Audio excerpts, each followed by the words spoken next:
right, go ahead and be seated, everyone.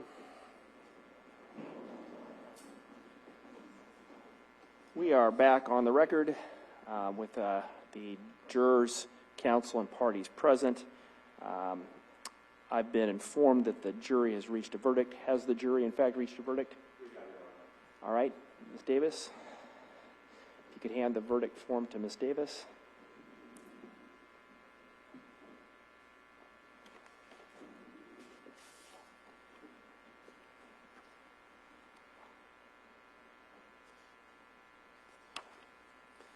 Would counsel and parties please stand?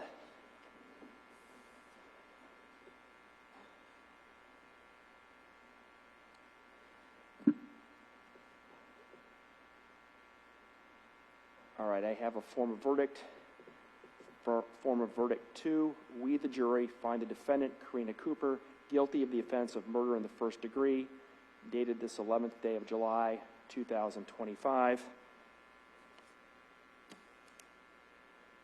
And juror number 1, is that the jury's verdict? Yes, it is, Your Honor. Would you like the jury polled, Ms. Watt?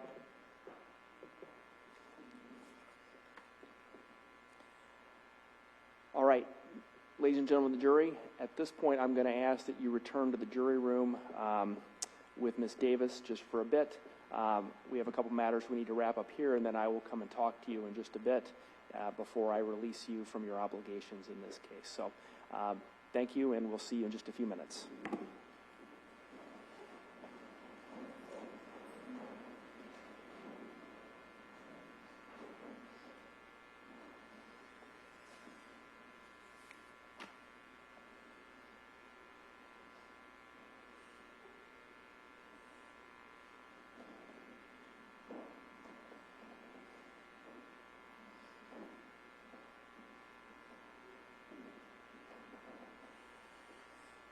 Go ahead and have a seat.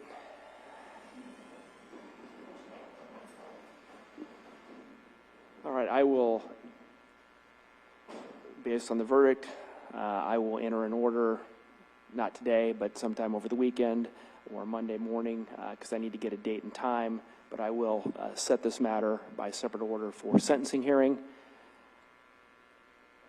I will not be ordering a PSI because of the offense charged and on which the jury has rendered a verdict. Ms. Cooper, I need to advise you that you have a right to file a motion for a new trial and or motion in arrest of judgment. Any such motion must be filed no later than 45 days from today's date, but in any event, not less than 5 days prior to the date that is set for sentencing in your case. If you have questions about those, Ms. Watt and Mr. Hawbaker are the people to talk to. Pursuant to Iowa Code Section 811.1, prior bail provisions are revoked and no bond is authorized at this point. Is there any further record that we need to make on behalf of the state? No, Your Honor, thank you. Any further record we need to make on behalf of the defendant? No, Your Honor. All right, then we are adjourned. Thank you.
Ladies and gentlemen, this is exactly what it looks like. Karina Cooper, Huston Danker, murdered Ryan Cooper, shooting in the face of her children right next door. Same house.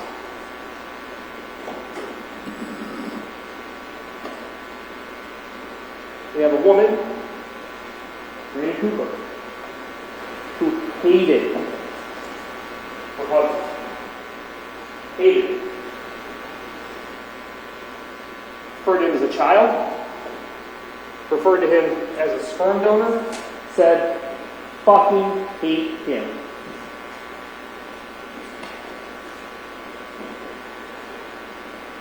Her friends, who she described as family, who were emotional on the stand. What did they say? We heard her threaten Ryan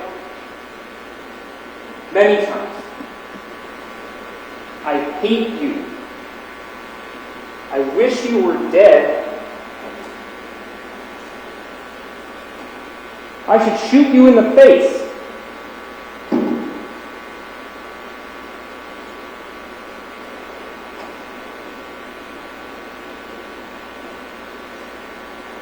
Ryan Cooper was shot twice in the face.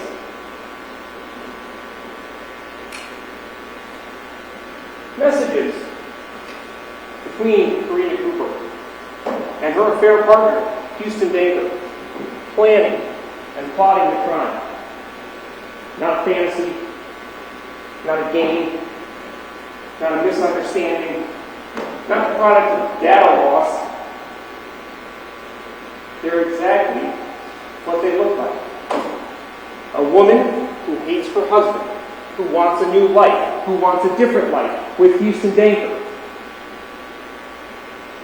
Plotting to kill her husband, whom she hates, by shooting him in the face. And that's exactly what happened. Oh, by the way, she had no money. Ryan made the financial decisions. She was unhappy with the fact that there were a lot of things she couldn't do. You saw the bank accounts.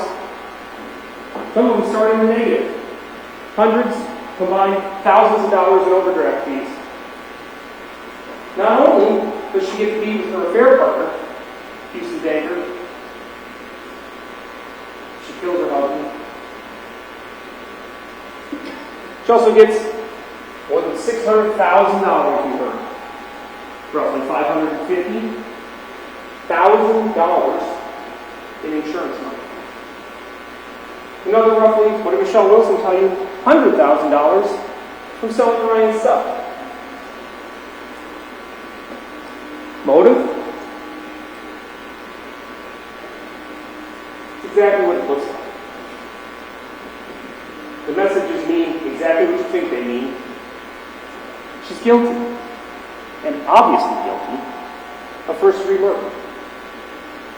The text messages or snaps in this case, they may be the smoking gun. They may be the most obvious evidence in this case. It's not the only evidence in this case, not by far. There's layer upon layer upon layer of evidence that indicates she's guilty of murdering her husband. We're going to go through that evidence. We're going to talk about it. We're going to go through the jury instructions that will guide you during your deliberations to make sure that you understand how the law applies to the facts. They look complicated. They've been read to you. There's a lot of words in there. There's a lot of legal jargon. It's not complicated. It's actually pretty straightforward. This case is an easy one. Try to close. She's guilty beyond reasonable doubt. The evidence shows that. Let's start with the now somewhat contested messages you've heard so much about. What do these messages possibly mean? She told her she sent them. Keep in mind, she told you a couple different things, right? Before we go through these. You can judge her credibility. It's your job to judge her credibility. She lied to the cops. She lied repeatedly to the cops. She lied over years to law enforcement. Now she wants to tell you, oh yeah, these incriminating snaps that look exactly like what they are, me plotting with Huston Danker to kill my husband, that's sort of a fantasy. Kind of look at online, it's like when you play video games, right? That's what she said.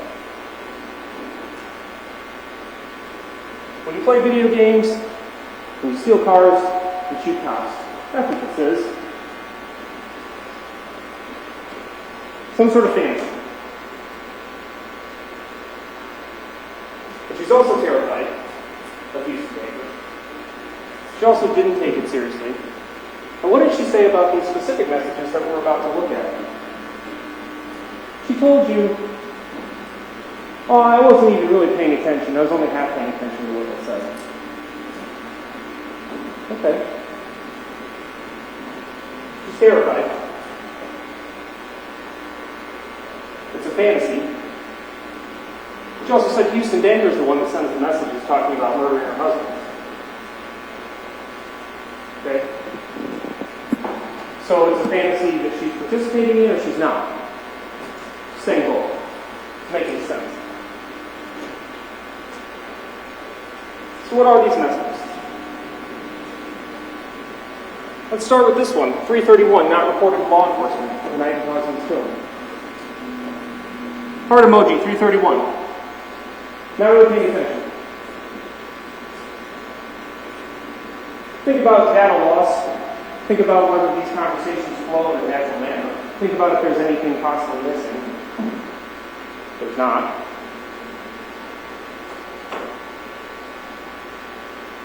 Okay, here we are.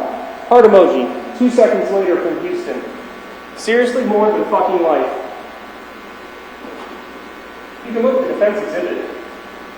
Those are in sequential order based on the message IDs. We'll get to the fact that the message IDs don't really relate to sequential order. Their expert couldn't tell you that. You don't need all that to make a determination of whether this is in sequential order in this sense. Heart emoji 2 seconds later, seriously more than fucking life. Karina says, forever. Not really paying attention to what Hack read them. Doesn't really know what they say. I don't know. Oh,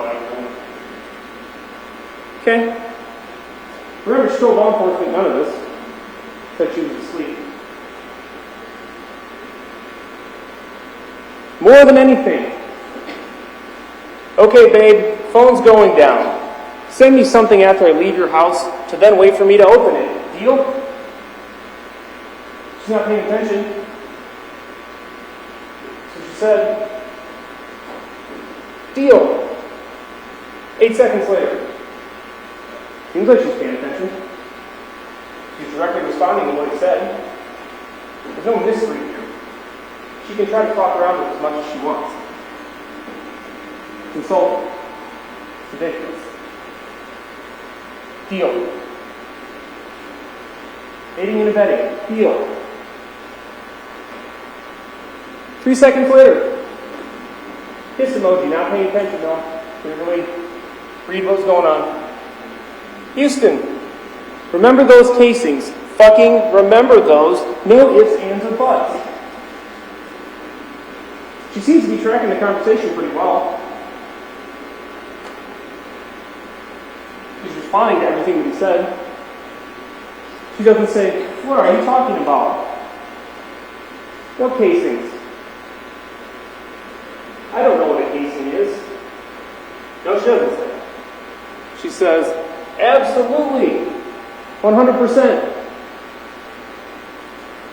14 seconds later. Is what she's telling you credible at all? Or pay attention? Don't really know what it means, what's going on. Seems to be tracking. Okay, phone's going down. I love you. I love you too. So much. forever. Okay, babe, seriously, putting the phone down. Have to get this shit done. I love you. She doesn't say, what are you talking about? What does this mean? Because the plan to murder Ryan is already in place. All of the necessary conditions for this murder to happen are in place. Planned by Karina and Huston for months. This is the night it's going to go down. This is the night it's going to happen. She confirms, because she controls the scene, that everything that needs to be in place for this murder to happen is in place. You saw the searches. You know they did a ton of internet research. They thought they were going to commit the perfect crime.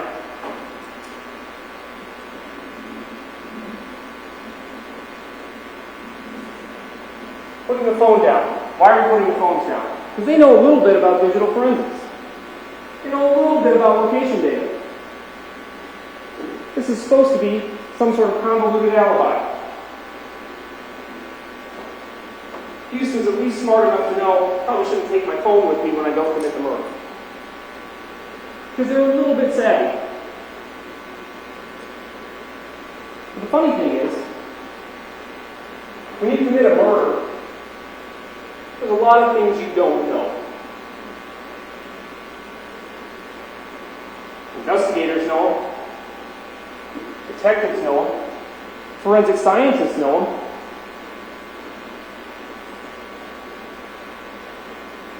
They didn't know. One of the things they didn't know, your snap messages that you think you've deleted can be recovered.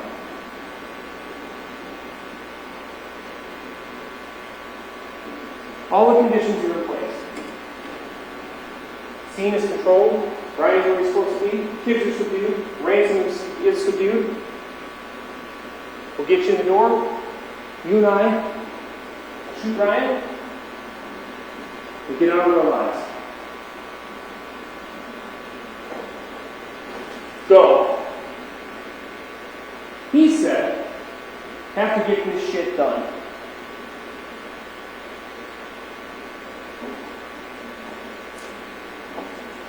They say, what are you talking about? Consistent with their plan, she said, go. That is Ryan's death warrant. Signed by Karina. Then, just look up. Again, convoluted attempts at phone and data manipulation to throw off investigators. The same way that Karina, for years, sought to throw off the investigators. She can't tell anybody what happened to Ryan. Won't tell anybody what happened to Ryan. And whenever she opened her mouth to talk about it, provable lies, over and over again. She's guilty of murder in the first degree. How do we get there? What are the elements of murder in the first degree?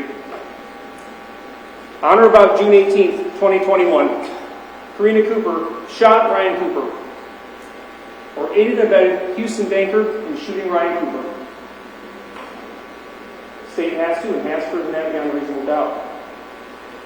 Ryan Cooper died as a result of being shot. Karina Cooper individually, or Huston Danker, aided and abetted by Karina Cooper, acted with malice aforethought. We'll talk about what that means. It's been established. Karina Cooper individually, or Huston Danker, aided and abetted by Karina Cooper, acted willfully, deliberately, premeditatedly, and with specific intent to kill Ryan Cooper. Yes, that happened. It's been proven beyond a reasonable doubt. You're being presented with what's called alternative theories. Karina Cooper shot Ryan Cooper, one theory, or aided and abetted Huston Danker in shooting Ryan Cooper.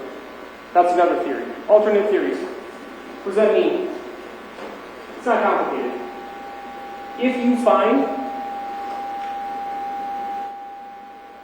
that she aided and abetted Huston Danker in shooting her husband, she's guilty of first-degree murder. If you find that she shot Ryan Cooper herself, she's guilty of first-degree murder. Either one. Either or. This is about a unanimous verdict. What this says is, where two or more facts would produce the same result, the law does not require each juror to agree as to which theory or fact leads to his or her verdict. It's the verdict itself which must be unanimous, not the theory upon which it's based. May be confusing. What does that mean? Simple and straightforward. It means some of you may think she aided and abetted Huston Danker.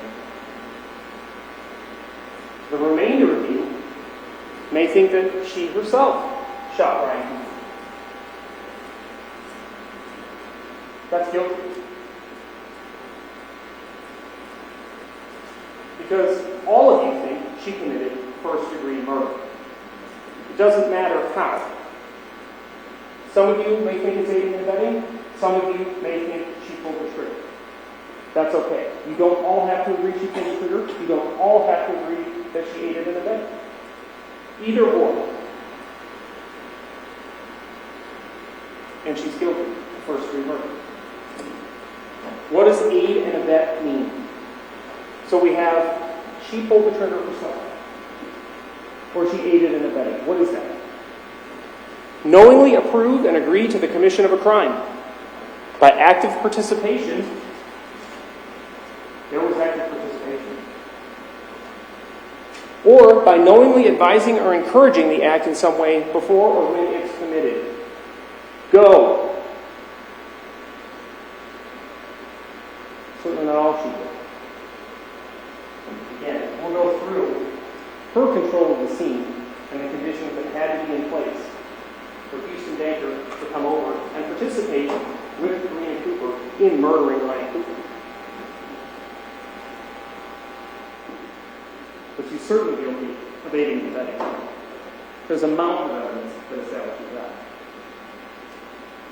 Now, there's some additional instruction under aid and abet that may seem confusing. Murder in the first degree requires a specific intent. In order to find that she aided and abetted Huston Danker, you must find either that she, Karina Cooper, had that specific intent, or Huston Danker did and she knew that he did. We'll talk a little more about specific intent. It's pretty clear they both want Ryan Cooper dead. It's pretty clear she knows it.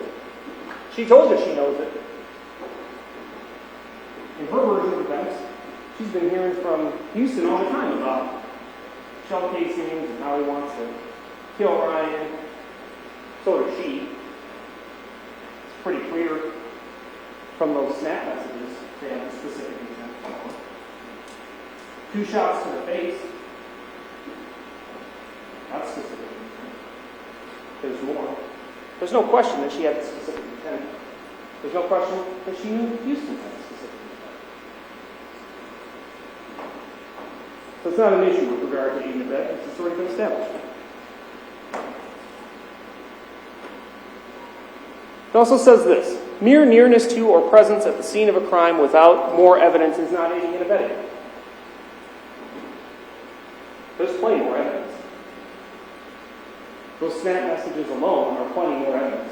She didn't just happen to be there. This just means that she had to act in this.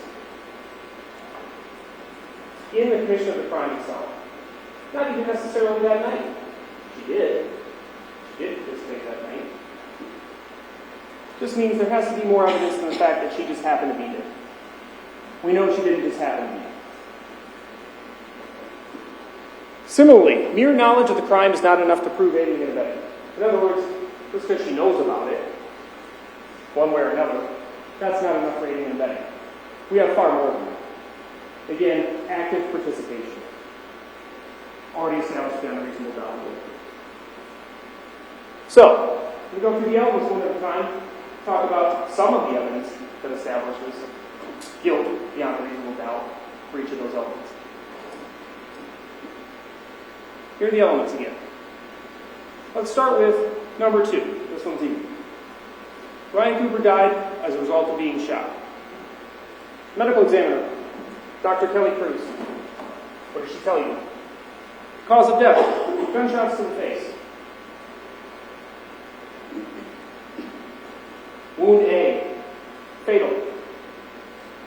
Wound B, fatal. Ryan Cooper died as a result of being shot. Proven beyond a reasonable doubt. Her testimony, the autopsy, that's established.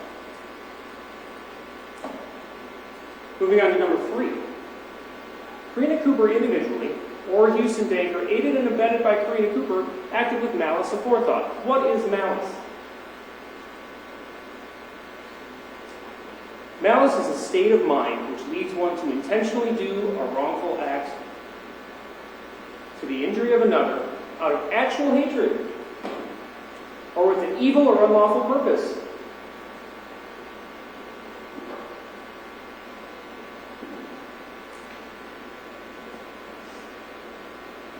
This is distinguished from an act done in the heat of passion. How may it be established? By evidence of actual hatred or proof of a deliberate or fixed intent to do injury. It may be found from the acts and conduct of the defendant and the means used in doing the wrongful or injurious act, in this case, firearm.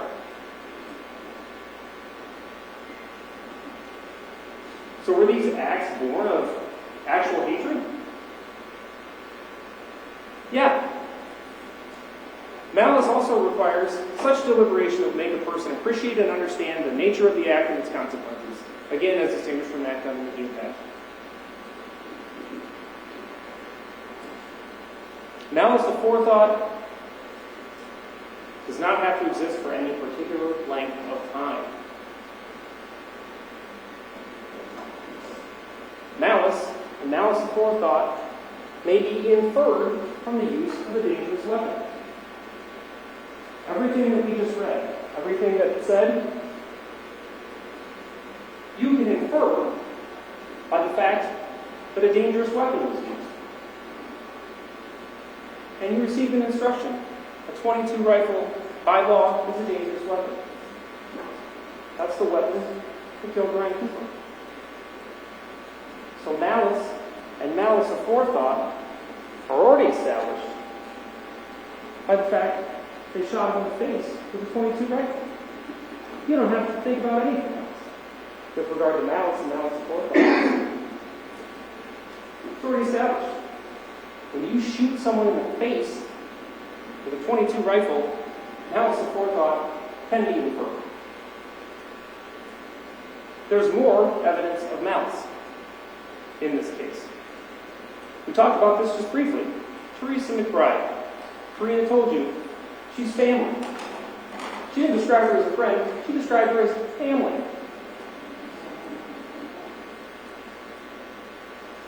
Malice. Actual hatred. Said she hated Ryan multiple times. Said she wished he was dead. That's malice. Heard Karina say she would shoot him in the face. Malice, aforethought. This is well before the murder. Brian Morrison, same, family. You saw him on the stand. You judge people's credibility. He was very emotional. He lost his friend, Brian. He also loved Karina. He also knew exactly what she said.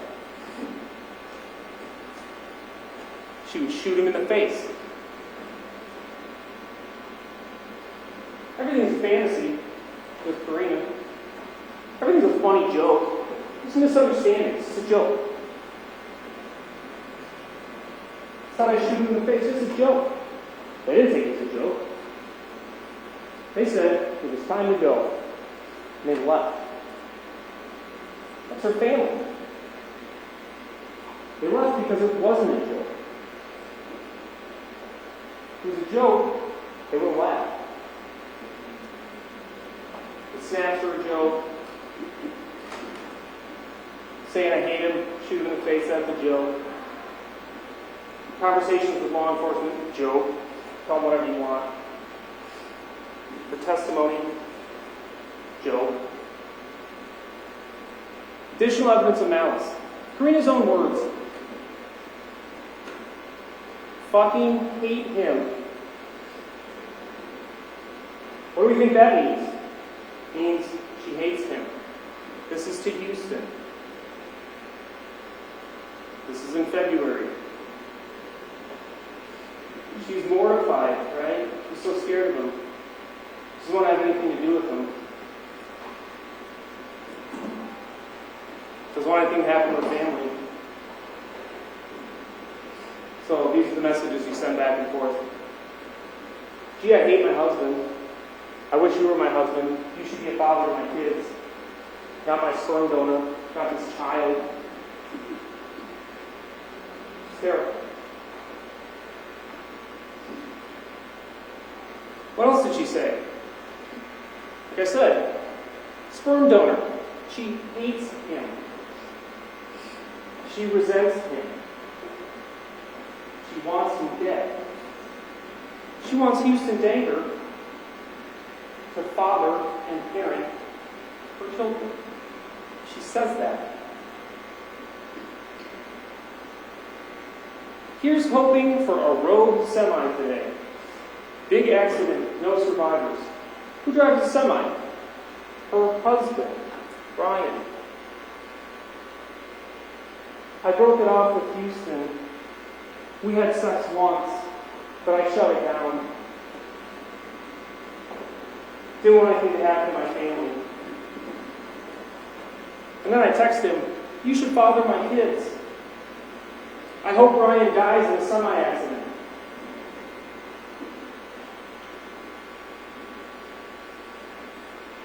Malice aforethought. You can infer it from the use of the weapon. There's plenty of other methods. Number 4, Karina Cooper individually or Huston Danker aided and abetted by Karina Cooper acted willfully, deliberately, premeditatedly, and with a specific intent to kill Ryan Cooper. Again, that seems like a lot. Again, it's actually pretty straightforward. Willfully, fixed design or purpose. Pretty clear what their design or purpose was. Certainly pretty clear what your design or purpose is when you shoot someone in the face twice. Deliberate. Having deliberated, which is to weigh in one's mind to consider, to contemplate, or to reflect. She's talking about hoping he's dead months before they kill him. That deliberation doesn't have to exist for any period of time. It could be while you're sighting your husband who's sitting in a recliner with a rifle. It could be when you're loading the ammunition. It could be when you're pulling the trigger. It could be in between the first and second shot. Here we have months. Not even close. Premeditate. Think or ponder upon a matter before acting. Same. What is specific intent? Not only being aware of doing an act and doing it voluntarily, but in addition, doing it with a specific purpose in mind. What's the act? Shooting Ryan Cooper in the face. Specific purpose, to kill him. This is not complicated. You may, but are not required to conclude a person intends the natural results of his acts. What's the natural result of shooting somebody twice in the head? That you're going to kill them.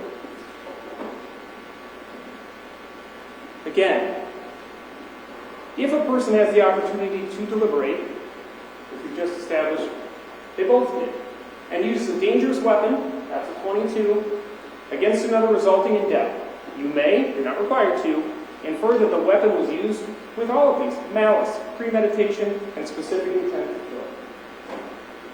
The use of the 22 rifle alone establishes all of these things. There's plenty of evidence, and you've heard it repeatedly over the last week,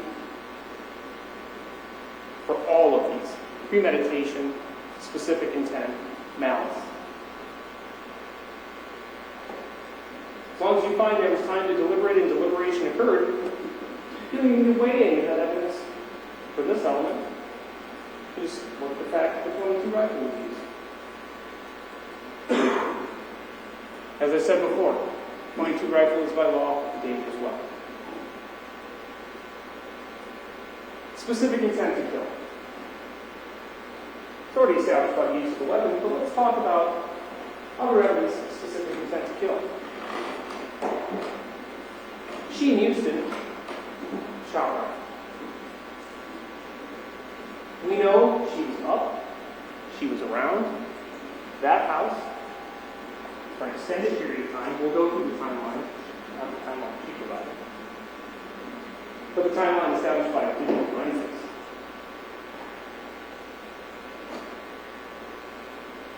What did she do? She's awake. She told you. She told you both, right? You think about her testimony on the stand. What did she say yesterday? She woke up because she heard a crash. Sticking to that story. But she also admitted to sending all the snaps. Okay? So apparently she was both awake and asleep and awakened by a lot of pressure. She was awake. She participated in the murder. That's what really happened. Then she stayed in the scene, taking care of some other things that needed to be taken care of, which we'll talk about later. All the while, Ryan's bleeding out. He's dying. His blood is drying. His blood is clotting. Two separate things. She finally gets around to calling 911 when she's good and ready. Has the scene set the way that she would like it to be set up. She calls in. Fake hysterics. Ridiculous, dramatic, overacting.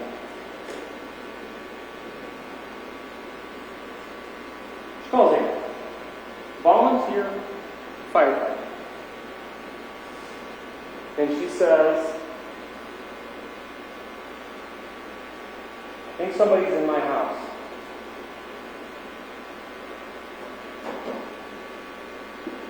Not a word about Ryan. Not call an ambulance. Not call 911. Not get help. Not you come over here. He needs some aid. I think someone's in my house. Okay. I think someone's in your house. You're running around in the house. You're unarmed. Apparently you think someone's in the house. She's buying time, making it look like she's doing what a reasonable person would do if they found their husband shot. I called for help. Did you know? Did you really? Or did you fake call for help? Someone's in my house. What's going on? Screaming. Can we get any details? Screaming. Okay. Never mentioned anything about Ryan when calling Aaron. Something to think about. For news story, Huston Danker did it. And I'm so scared I didn't tell anybody. What does this have to do with Huston Danker? How does this help Huston Danker? If Huston Danker murdered her husband or shot her husband, she didn't want to tell that Huston Danker did it because she's afraid she'll get in trouble. How does that prevent her from calling 911 immediately and telling them what happened? You can say, I don't know who did it, but you can also say, we need some help right away. How does her providing misleading information about the timeline, come forward with the first story that Huston Danker did? Are these all cover stories that help her because she participated in the murder? That's exactly what it is. If you're concerned that Huston Danker did it, you had nothing to do with it, and you don't want him to be upset with you, you would just help as much as you can and say, I don't know anything about who did it. She did. She told a series of lies that helped her because she's participating in the murder. Never asked Aaron to call 911 or an ambulance. Never told Aaron that Ryan needed aid. She never attempted to render any aid herself. Like any normal, reasonable person, she did nothing. Until eventually she sat on it.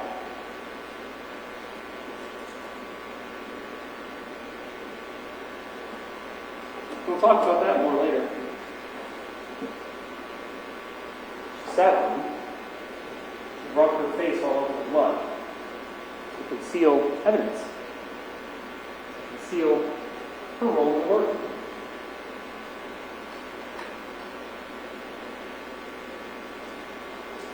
Two shots to the face, specific intent to kill.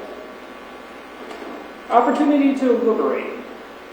These are the messages from before the murder. Opportunity to deliberate. We have plenty of other messages where she wants him dead. But here we are at 3:30. She makes her fake cry for help at 4:30. Here's an hour before. Okay, come over to murder your husband. Don't forget to pick up the shell casings. Absolutely 100%. Opportunity to deliberate. Yep. Phone manipulation, phone's going down. I love you so much. Forever. Okay, gotta get this shit done. Go.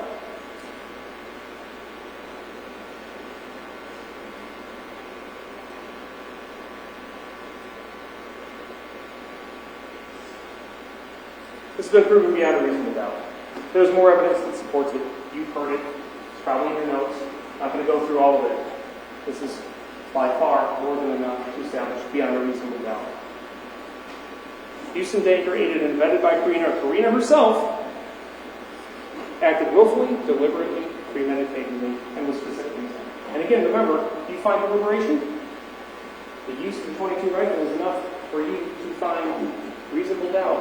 So it's been established beyond a reasonable doubt for element number 4. 3 of the 4 elements are already met. The final element. On or about June 18th, 2021. That's not in question. All the first responders, everybody talked about, and everyone else. This occurred on June 18th, 2021. Karina agrees. Karina Cooper shot Ryan Cooper, or aided and abetted Huston Danker in shooting Ryan Cooper. Did she? She did. Ryan's murder absolutely could not have happened without Karina's aid. By her own account. Which, by the way, is ridiculous. Let's talk about the things that she had to do to make this murder happen. Here's the plan.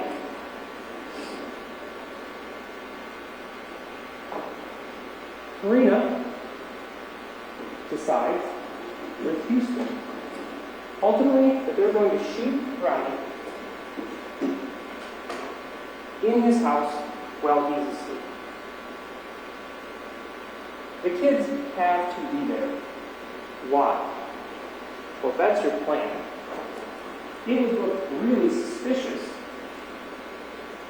if the night that your husband is murdered just happens to be the night that the kids are at Grandma's.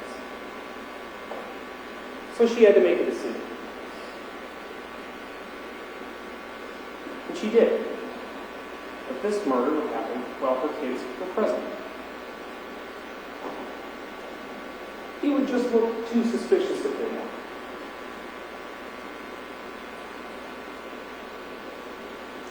She tells you, I would never orchestrate a murder with my kids there. Watch Officer Langman's body camera. She's just gotten through concealing evidence by rubbing her face all over Ryan's dead body.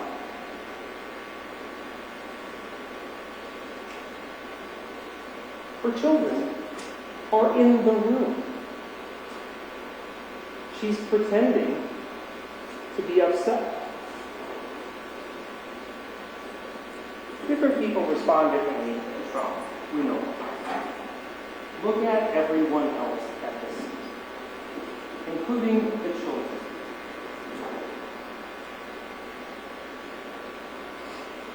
Pretty calm. Their dad's lying dead. Blood everywhere. Their mom is screaming hysterically. Look at the kids. Were they able to talk and communicate with law enforcement? Yeah. Aaron came in, finds his brother dead. Blood everywhere. Was he able to communicate? Yeah.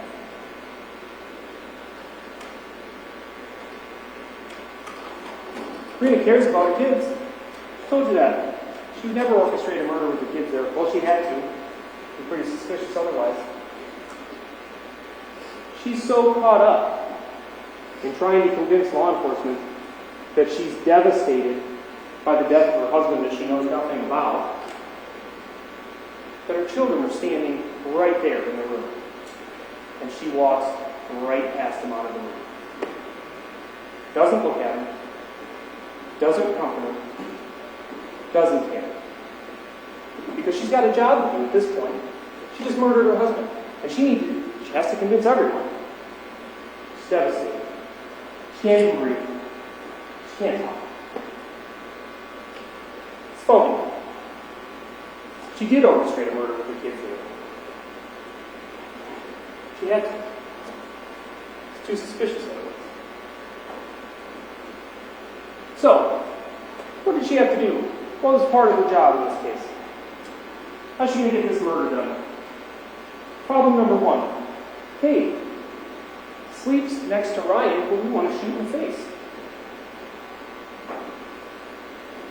Got to get him out of there. You heard Kate's testimony.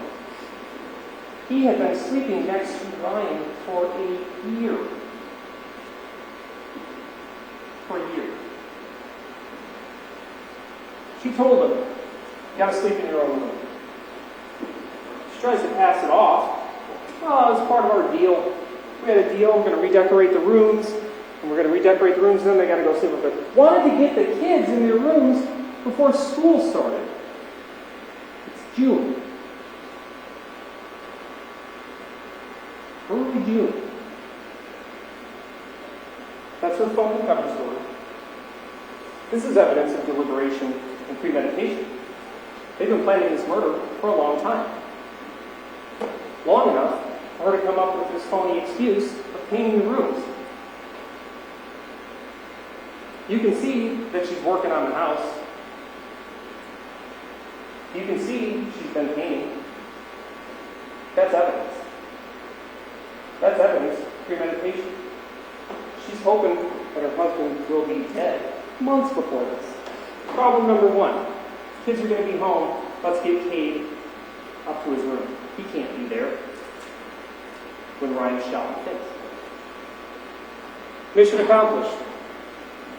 She had to assure Cortland and Cable were asleep and accounted for. 2 other kids who can't see what's going on. They didn't have to sleep in their own rooms that night. They were with her, where she could keep an eye. What else had to be in place for this murder to happen? She had to assure Ryan was asleep. That's a big one. That's why we're texting at 3:30 in the morning, let's do this. That's why it didn't happen at 6 p.m. or 6 a.m. or midnight. Who knows his sleep schedule? Karina does. That's a crucial part of this murder. She knows. What did she tell you in the interviews on the stand? He's like his dad. He's up roaming in the night.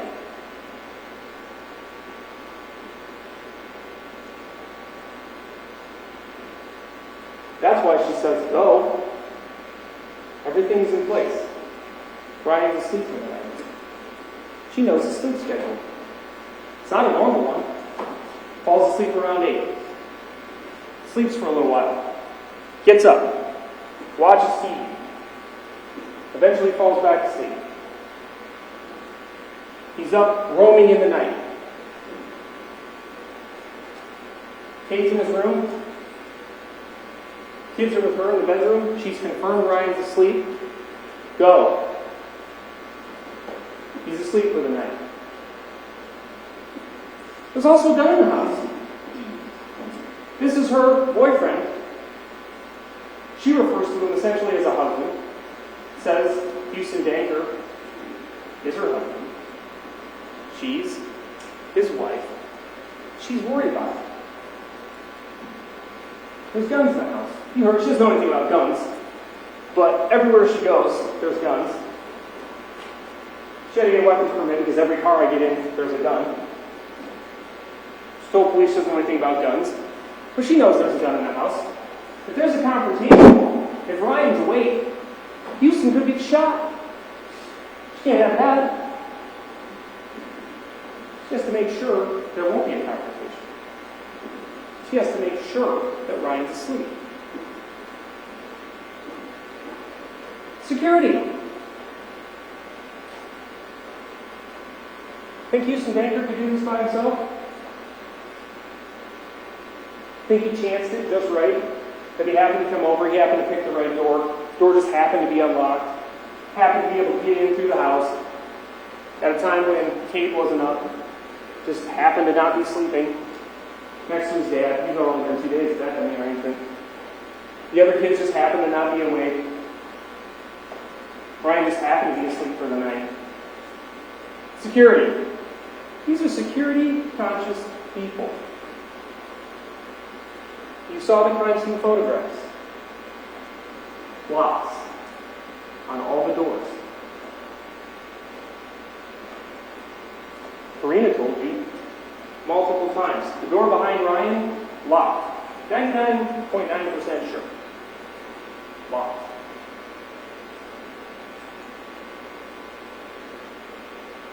Kitchen door just happened to be open. She had to make sure he could get in. And then he could get in to a situation that was controlled. Ransom. 130-pound Rottweiler. What she stated to Ryan Herman. Very protective. Barks at everything. Would be raising hell if he heard anything. She has to subdue Ransom. You saw Feynman's body camera. When that dog is around Karina, he's subdued. He's calm. She told you. She told officer, she told Agent Herman. Dog would raise hell if heard anything. So now we have Huston Danker somehow getting in, coming into the house. What else did she tell you about Ransom? She left the door open because Ransom wanders the house. This very protective 130-pound Rottweiler wanders the house. They'll go upstairs to see Kate. They'll go hang out by Ryan. The target of this assassination plot. Wandering the house. She has to make sure that Ransom is subdued. And she does that. Ransom is in the bedroom with her. Not going to be a problem for Huston. As I said, she has to ensure that Ryan is sound asleep for the night. She did. She told you her own testimony at 3:30 in the morning. She was fully aware at 3:30 in the morning that Kate was upstairs and that Ryan was asleep. When did those snatch messages start? Around 3:30. Go. She told me.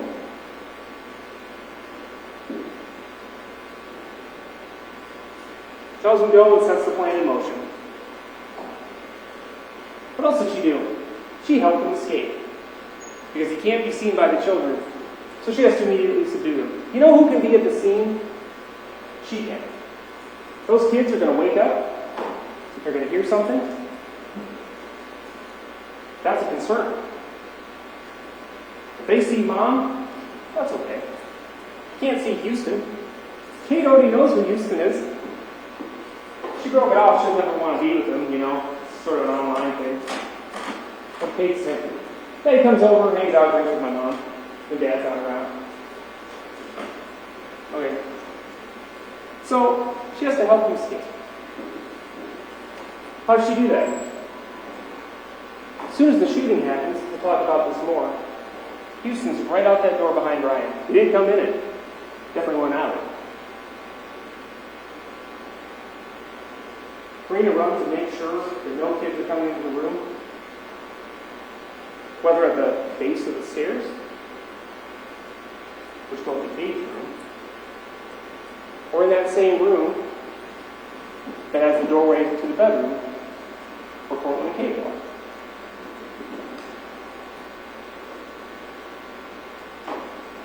It's pretty obvious how she bought time. We'll talk about that more. But if they didn't hear anything, or they didn't get up, she has even more time to work the scene before she fake calls for help.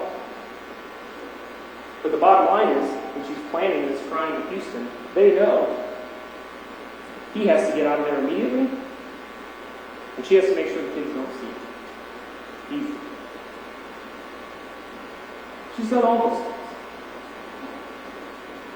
Made sure Houston could get in. Made sure ransom wasn't a problem.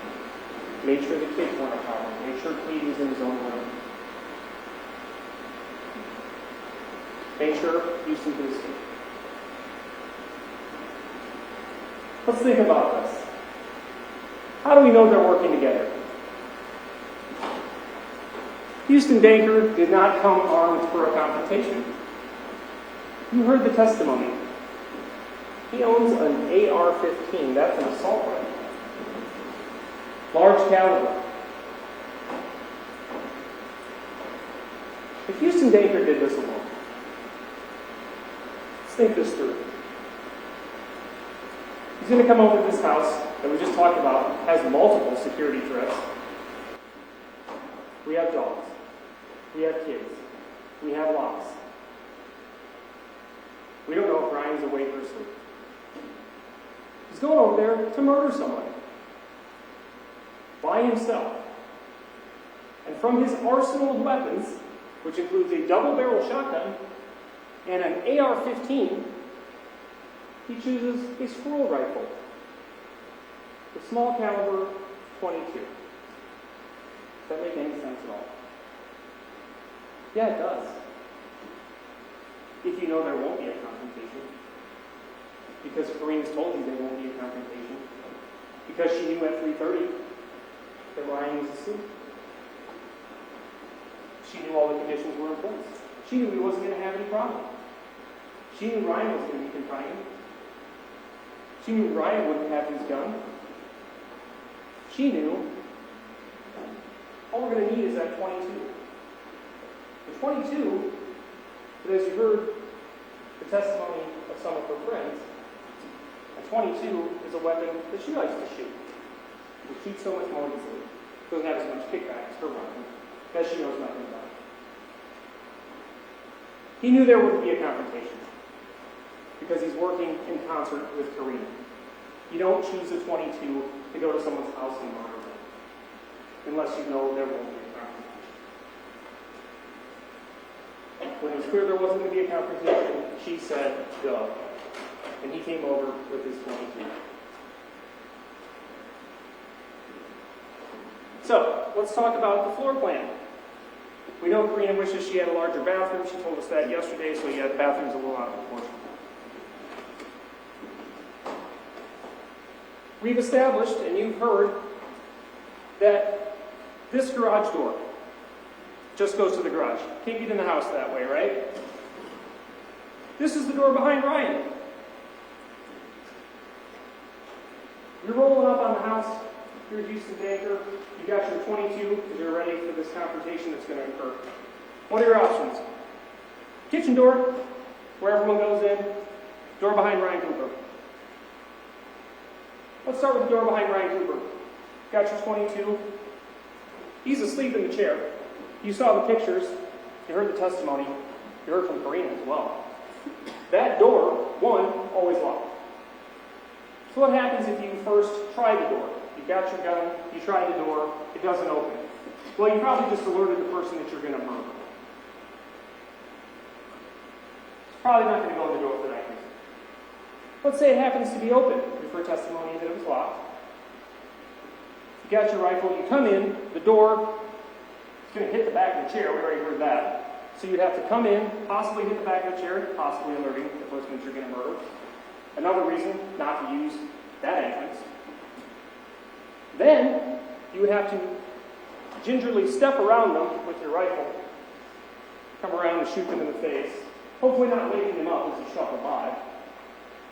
Again, ignoring all the other objective realities that we know about dogs, kids, and everything else. Okay, that makes no sense.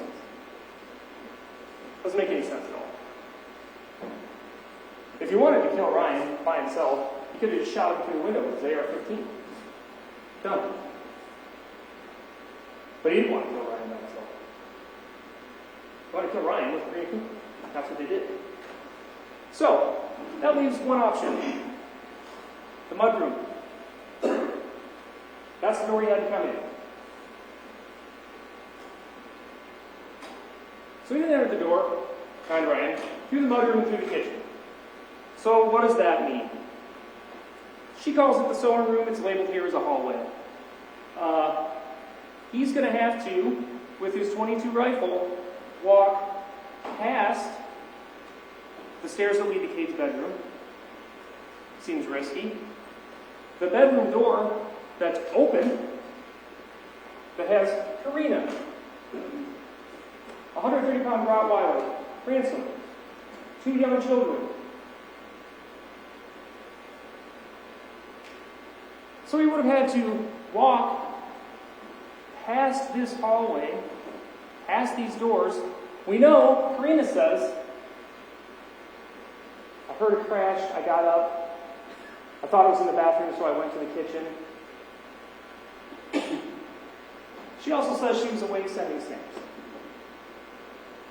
So, in one of her versions of events, Huston must have come in the house with his .22, happened to pick the right door, came in the kitchen, walked right past Ransom, walked right past Karina, who was both awake and asleep,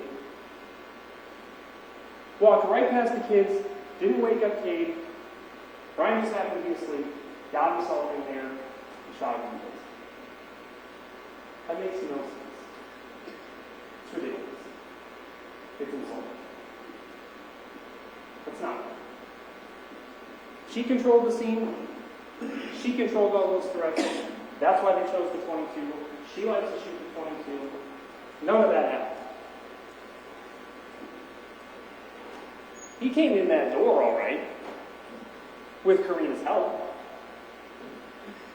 He walked down that hallway because Karina knew the kids were asleep, and Kate was asleep, and Ryan was asleep. Ransom had been subdued.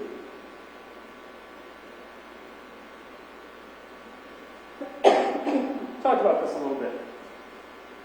Other ways that we know Karina was involved. If she says that this was Huston, it wasn't her, and her new story, which years later, this is what she's come up with, I was scared. So I'm saying, why are you telling the police stories that only help yourself? Why are you telling the police stories that have to do with your guilt? She's not guilty of anything. Why is she trying to throw him off the trail as it relates to her? There's one answer. Because she murdered her cousin.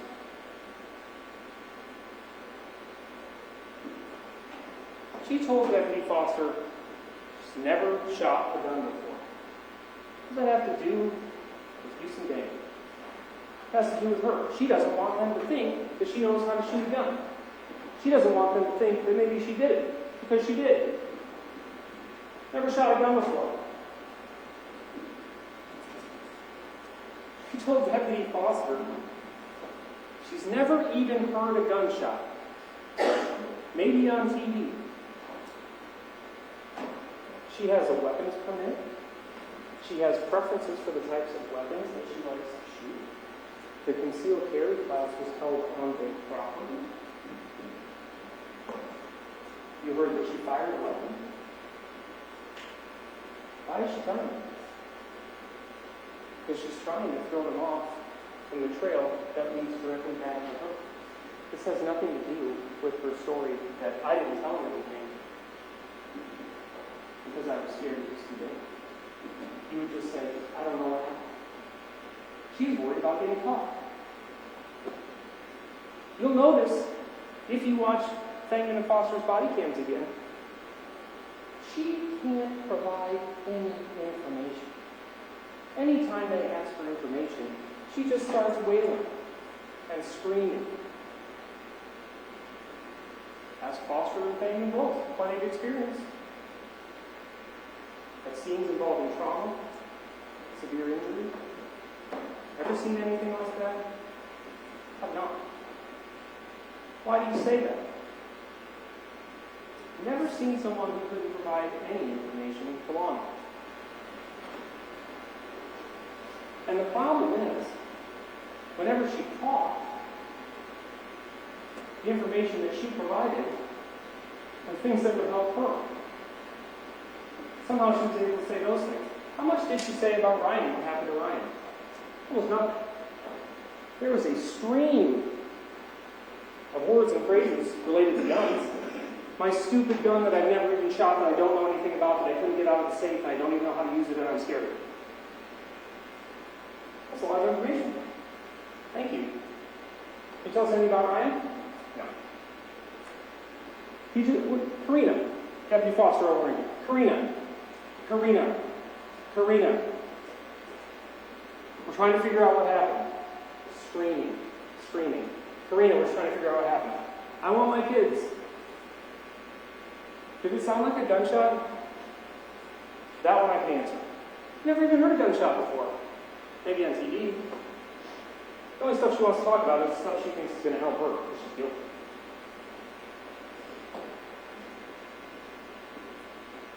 She's afraid of her own 380. She's never shot it. She couldn't get the gun safe open. Why did she say this? Because she knows, one, law enforcement's probably going to find it. Two, people know she has a 380. They're going to wonder, why didn't you help? There's an intruder. She didn't get her 380 because she participated in the murder. Could she tell Foster? I tried to get it open, but I couldn't get it open. What did Foster tell you? I went and I opened it. Do you have a code or a combination? Have you ever seen that safe before? No. She thinks she's helping herself. The stories she's telling make no sense. They're designed only to help her. So it has nothing to do with Houston. Because she participated in the murder. You don't need to say any of that stuff. If her version of events is true, her version of events that Houston did it, she's scared, why all this? Because that's not what happened. She participated in the murder. Doesn't know anything about guns. And then she tells you, I know, this looks suspicious, but I was taking a hunting safety course. Doesn't know anything about guns, but hunter safety course. 80-some screenshots, so she done the tests, right? That's what she said. What's in that? Doesn't know what shell casing is, had to call Erin when she saw the article in the newspaper. Is something from a shell casing? You know what that? I don't know what shell casing is. This is what's on the phone. You're trying to say Huston Danker did this, you didn't know anything about it. Why are you placing a phone call to Erin whom you've never talked to about what happened the night of his brother's death, why are you placing a phony phone call to Aaron to pretend you don't know what a shell casing is? That's about her and her guilt. That's why she did that. She knows what shell casing is. She's taking tests on her phone. She knows what round nose lead is, good penetration, little expansion. She knows what a full metal jacket is. She knows here about projectile range and how it can help you determine whether or not you can make a clean kill. Doesn't know anything about guns, though. And when she testifies, yeah, that looks bad. I got a new story. New story is, well, I was taking this on a course, and, okay. Yeah. All right. When you commit a murder, there are many things that you do not know. Many things you don't know.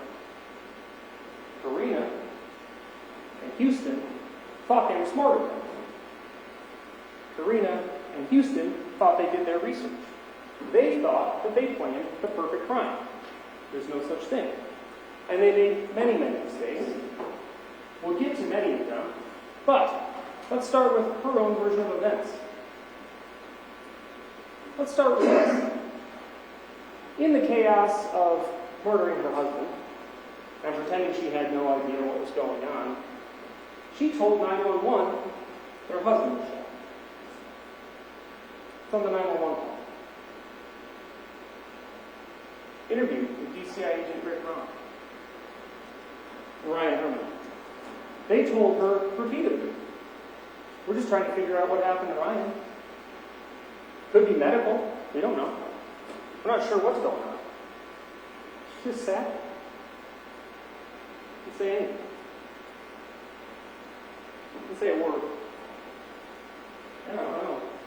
I don't either. She forgot that she told 911 that her husband was shot. She tells them the same thing in the second interview, and she talks about how she was trying to figure out where the blood was coming from or what happened.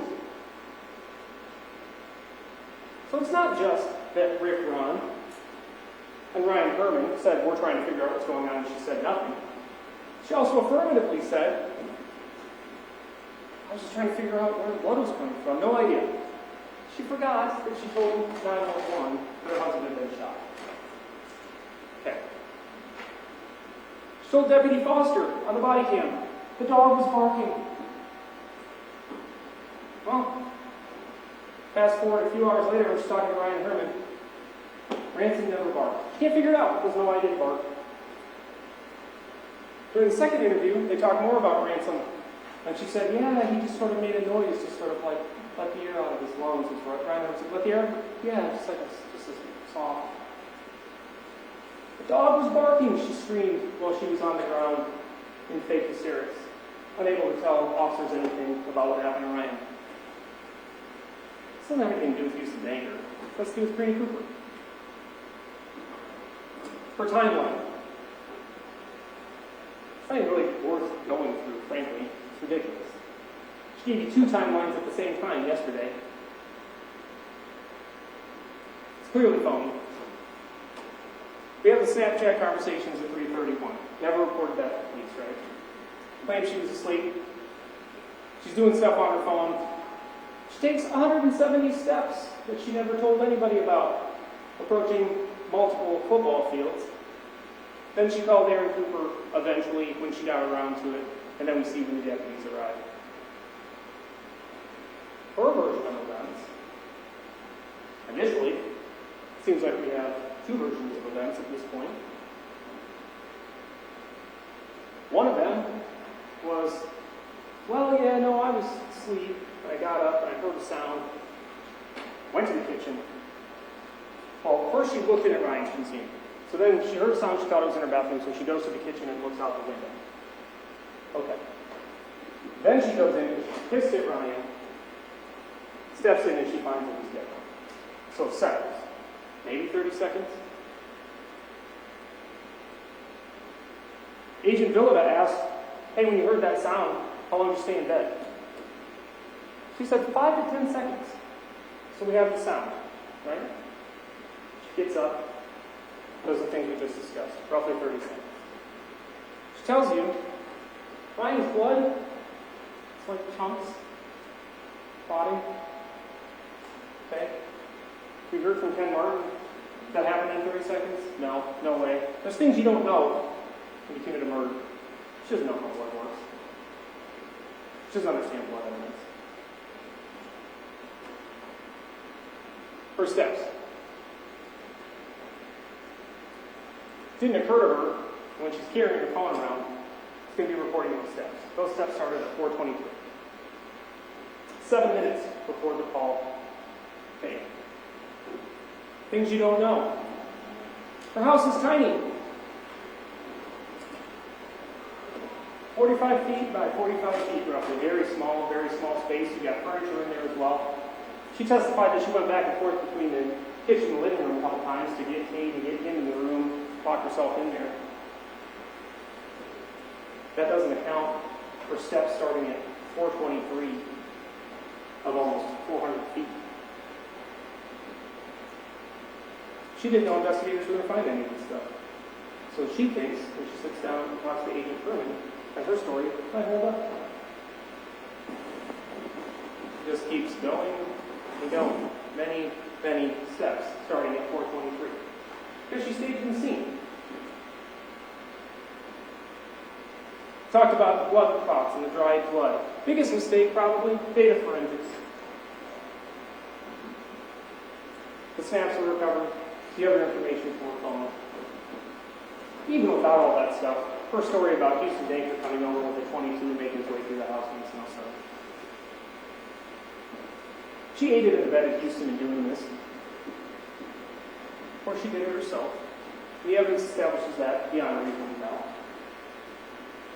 You will see that you have some lesser included offenses in the packet. The judge talked about them.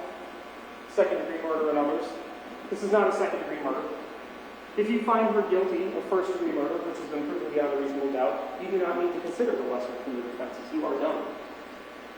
That is only if you believe she did not commit first-degree murder. The evidence establishes beyond a reasonable doubt that she did. Motive. We just went through the elements. All of them have been established. You might have noticed motive is not on there. The state does not have to establish motive. Does not need to be proven beyond a reasonable doubt. You can consider it. We already talked about the fact that she had a financial motive. Here's her account for the month that her husband was killed. $186. Here's her business account, minus $297. Here's the insurance check she got, $514,000. There was another one that she saw for $24,000. Sold roughly another $100,000 worth of stuff. That's a motive. Here's a motive. She's in love with Huston Danker. She wants to have his kids. Start a new life with him. You might hear from defense, hey, it doesn't make any sense that she would kill Ryan because Ryan is the primary breadwinner. Yeah, that was supposed to be Huston Danker once Ryan was dead, with a nice head start of $600,000.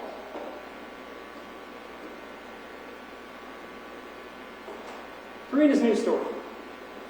We already talked about this. Stated she was only half paying attention and didn't really read them. We already talked about that. That's absurd. These messages make perfect sense in order. There's no mystery as to what they say. There's no mystery as to what they mean. They mean exactly what you think they mean. Claims Huston threatened her. Keep in mind, there's no evidence to support this claim. Data forensics. Look at the phones. Defense has this information too. The SWAT pulled it up for you. It was going through it with Tiffany Lord. No threats. Defense doesn't have a burden, but they can present you with those threats. Karina knows how to take screenshots on her phone. Any screenshots of any threats from Huston? No. What's the only evidence that these threats ever happened. Karina's word. And she sat there on the stand and told you that she lied and lied and lied for years. And she also told you things that weren't true. 2 timelines at the same time. You are the judges of credibility. No evidence of these threats but her word. Her reaction to the threats doesn't make any sense at all. Well, he was making threatening statements about Ryan, so she calls herself his wife, insults her husband, talks about her husband dying, wants him dead. This is another one she testified to. She had hair appointments on the morning of June 18th, the morning that Ryan was killed. She couldn't have killed him, she had regular hair appointments. It's ridiculous. Go to sleep. First of all, the messages are in sequential order. You can read them. Would it make any sense after what was just said? Absolutely 100% deal. We're going to murder my husband. We know why she said go. The scene was staged, the scene was set, no confrontation was going to happen.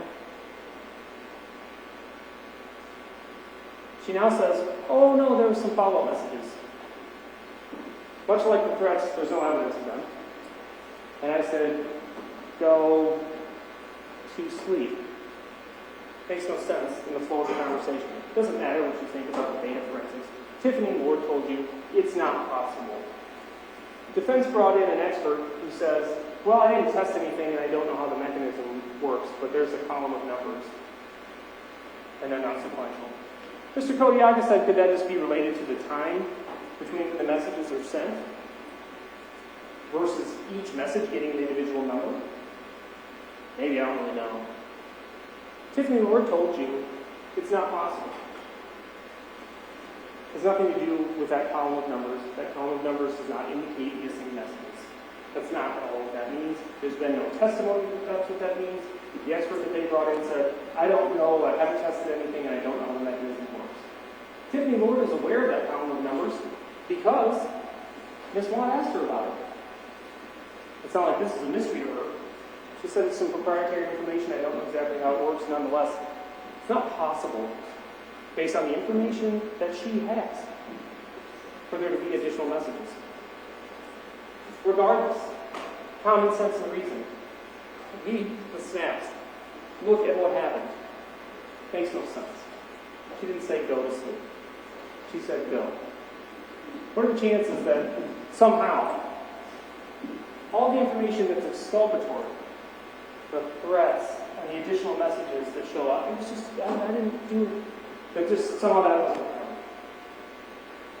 So Karina wants you to believe. It's like she wants you to believe all the different stories she's told. Makes no sense. She's guilty of murder in the first degree.